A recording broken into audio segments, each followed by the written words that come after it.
Ecco la mia umile collezione di inchiostri stilografici.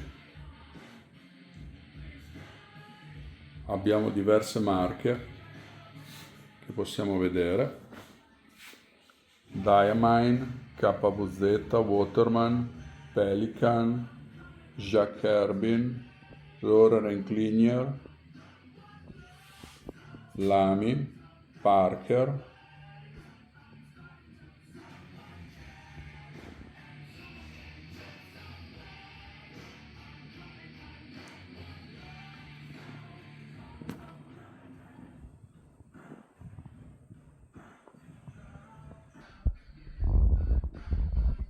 Ferris Wheel Press, Kaweco, Noodlers, Caran d'Ache,